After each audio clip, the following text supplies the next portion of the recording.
President Zelensky of Ukraine just proved Donald Trump was absolutely correct. Trump said Zelensky didn't come to the White House to talk peace. He came in bad faith, and now it's clear as day. This morning, Zelensky met with the UK Prime Minister and snagged another $2.5 billion loan to keep his war machine running. Even Jake Tapper from CNN, not exactly Trump's biggest fan, called out the White House mess and admitted Trump was right. When Jake Tapper's siding with Trump, you know Ukraine messed up big time. Before I go on, if you appreciate this news update, please hit that like button and subscribe. Thanks for all the support. Let's make March epic. Now let's dive into what Trump said about why Zelensky got the boot from the White House yesterday. Watch. Meeting today, as you know, with President Zelensky, and I would say it didn't work out exactly great from his standpoint. I think he very much overplayed his hand. We're looking for peace. We're not looking for somebody that's going to sign up as strong power and then not make peace because they feel emboldened, and that's what I saw happening. I'm looking for peace. We're not looking to go into a 10-year war and play games. We want peace. And it was just my impression that if we do that, if we sign up, he's looking for something that I'm not looking for. He's looking to go on and fight. We're looking to end the death. 2,000 people died this week. Soldiers, more than that, but 2,000 approximately people died this week. Young Ukrainians and Russians. And somebody would say, why do you care about Ukraine and Russian soldiers? I care about them. I care about everybody. Donald Trump is out here fighting to save lives and end wars, but Democrats are so obsessed with hating him that they'd rather let the bloodshed drag on forever than admit he's right.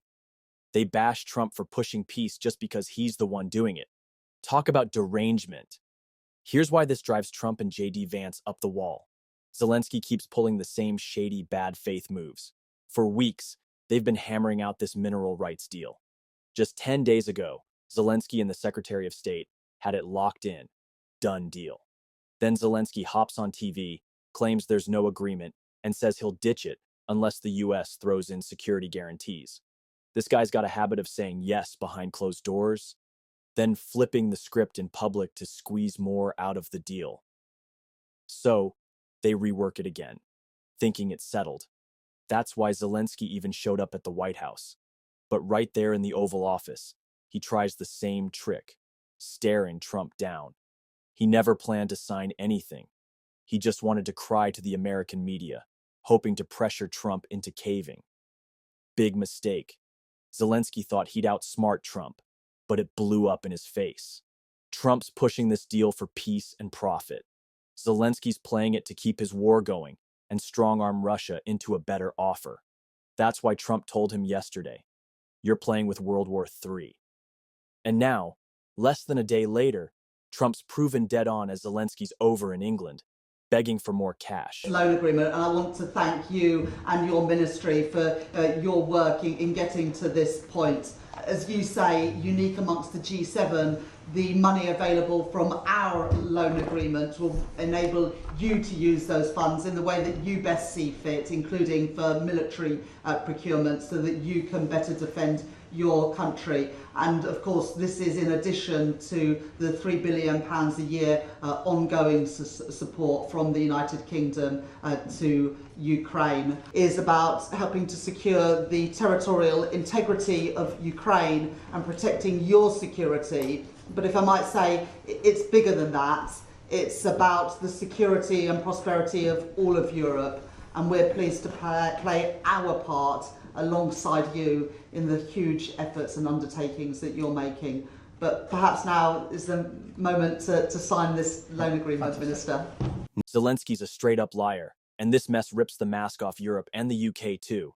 They're just as full of it. The UK Prime Minister sat in the Oval Office, looked Trump dead in the eye, and swore the cash they're dumping on Ukraine wasn't a loan. Macron of France and the rest of Europe parroted the same garbage. They're lying through their damn teeth, claiming it's not a loan. Except today, the UK flat out handed Ukraine $2.5 billion as a loan. They're not even pretending anymore. This is the same UK Prime Minister who had the gall to preach in that same Oval Office about how England's some bastion of free speech, while they're locking people up for racist or offensive online posts. The hypocrisy from these liberal clowns is beyond disgusting. It's exhausting. The liberal media loves to paint Trump as some pathological liar, but they won't touch the bold-faced lies spewing from their own side. Now, back to Zelensky. Instead of proving to Trump with actions, since his words are worthless, that he gives a damn about peace, he bolts to England to grab more cash to keep feeding his war machine. Fine, let Europe deal with that meat grinder. But don't waltz over here, Zelensky, lecturing America about Russia's aggression, like we haven't clocked that for 70 years, while you've got your hand out demanding endless, no-strings-attached money. And then you've got the nerve to say you, and only you, get to decide when peace happens and on what terms. Hell no. Trump nailed it about Zelensky, and J.D. Vance was right there with him. Videos are blowing up on X, showing the Ukrainian army snatching men off the streets, dragging them, and tossing them into vans for this doomed war. Take a good hard look.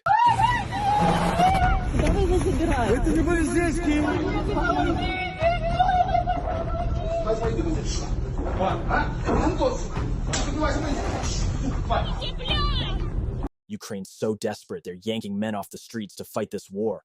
They're hemorrhaging soldiers and can't keep up. And that's exactly why these negotiations are a damn big deal. A senior Ukrainian official flat out admitted their stockpile of gear and weapons is useless. They don't have the bodies to wield it. Trump laid it out crystal clear. Zelensky's playing with fire, gambling with World War III. If he keeps pushing this war, it's only a matter of time before other nations have to throw their own troops into the grinder alongside Ukraine. The UK is prepared to back this with boots on the ground and planes in the air.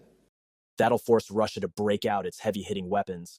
We'll counter with ours, and boom, China, North Korea, and every other lunatic country piles in on Russia's side.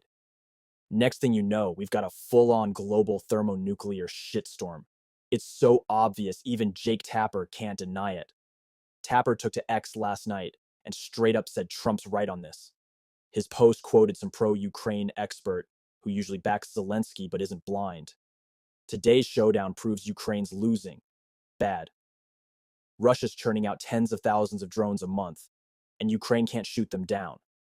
Russia's steamrolling forward, happy to sacrifice thousands of lives a day, while Ukraine's bleeding out and can't match that body count. Nor should it. This war's got to end, and there's only 3 ways out. 1.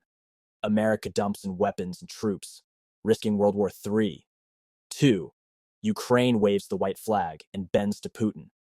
Or 3. We give Trump's ceasefire and deal a real shot. Option 3 is the only sane choice. Trump was pushing for Ukraine to reclaim lost land just yesterday. Zelensky knew the plan, knew where Trump stood. Maybe this meeting was a trap, but Zelensky could have dodged it if he weren't so hell-bent on playing games. That's why Trump was pissed when some reporter at the White House had the gall to ask, what if Russia breaks the peace talks? What if Russia breaks ceasefire? What if Russia breaks peace talks? What do we do then? I understand that it's a heated conversation right now. What are you saying?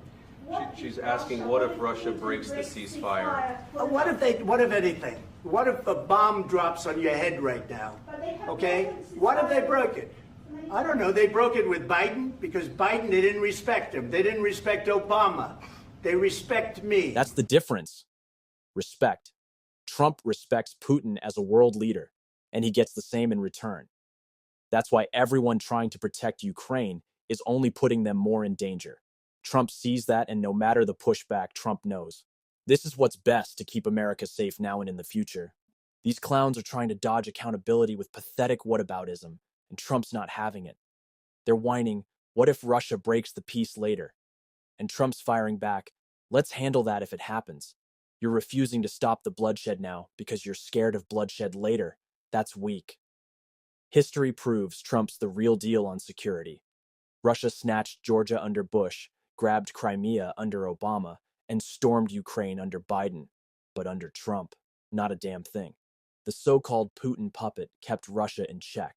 Putin is praising Trump. That's your insurance for ceasefire promise. And there's your Trump guarantee, ironclad safety. That's why he's pushing this mineral deal hard. Lock in an American stake in Ukraine, economic muscle on the ground. If some spineless Democrat stumbles into office later, Russia will still think twice before rolling in and messing with American contractors or citizens. While European leaders strut around, virtue signaling for social media clout, the NATO Secretary General, Mark Rutte, gets it. He's begging Zelensky to fix this mess because he knows the US is the backbone here. Rutte told the BBC on March 1st that Zelensky better patch things up with Trump after that tense White House clash. He called their public spat unfortunate and gave Trump his due. During his first term, Trump armed Ukraine.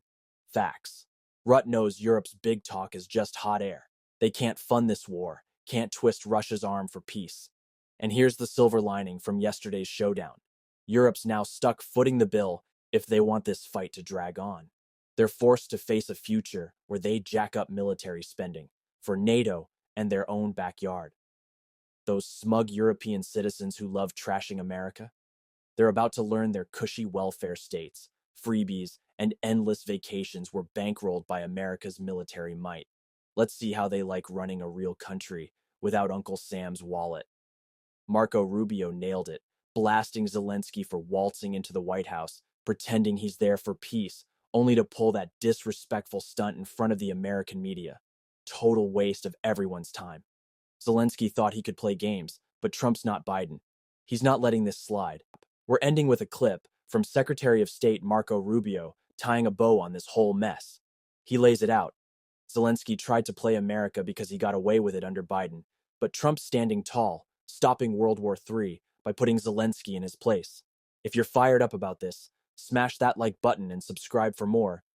Let's keep the momentum going.